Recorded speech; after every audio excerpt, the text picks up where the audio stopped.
হেই Brian, চলে আসলাম আর একটা নতুন ভিডিও নিয়ে। তো দেখো, সকাল সকাল উঠে গেছিলাম, কিন্তু মামাম্মা আমার সাথে সাথে উঠে গেছিলো। যাই হোক, অনেক কষ্ট করে ম্যানেজ করে কাজ বাজগুলো কমপ্লিট করেছি, কিন্তু রান্নাটা হয়নি। এই ঘুম পাড়িয়ে দিয়েছি, এরপরে রান্না করবো। আর বাইরের ওয়েদারটা দেখো, একদম মেঘলা করে রয়েছে। তারপরে হচ্ছে যে চলো রান্না কী করবো বলি। ফার্স্টে এই দেখো, এই সাইডে ভাত বসিয়ে দিয়েছি, আর এই যে চাটনিটা মামাম ঘুমানোর আগেই কিন্তু করে নিয়েছিলাম। আর মানে সকালবেলা টিফিনের জন্য আলু আর কুমড়ো দিয়ে তরকারি করেছিলাম। আর ওইদিকে দেখো, এই যে দুপুরে রান্না করবো যে এই যে পটল, এই দই পটল আর কি করব। আর এইটার মধ্যে ওই যে সকালে যেটা করেছিলাম আলু কুমড়ো দিয়ে তরকারি, ওইটা রয়েছে। ওইদিকে কাজু বাদাম আর দই দিয়ে একটা পেস্ট করে রেখেছি। আর ওইটাই দেবো দই পটলে। আর হচ্ছে এটার মামামের খাবার করবো প্রেশারে আর কি। আর চলো এবারে রান্নাটা করে নিই। ওই করতে করতেই চলো।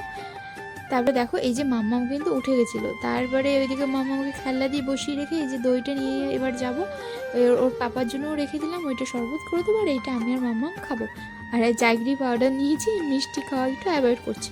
দুপুরে লাঞ্চে এই দেখো ভাত করেছি। তারপরে হচ্ছে যে ওই যে বললাম তরকারিটা ছিল ওইটা, আর চাটনি ওটা দেখিয়েছি আগে, গুড় দিয়ে চাটনি বানিয়েছি। আর এই যে দই পটলটা না খাওয়া হয়ে গেছিলো, আর একটুখানি আমি ভুলেই গেছিলাম দেখানোর জন্য। তো এই যে, তো চলো টাটা, আবার দেখাচ্ছে নেক্সট কোনো ভালো ভিডিওতে। টাটা।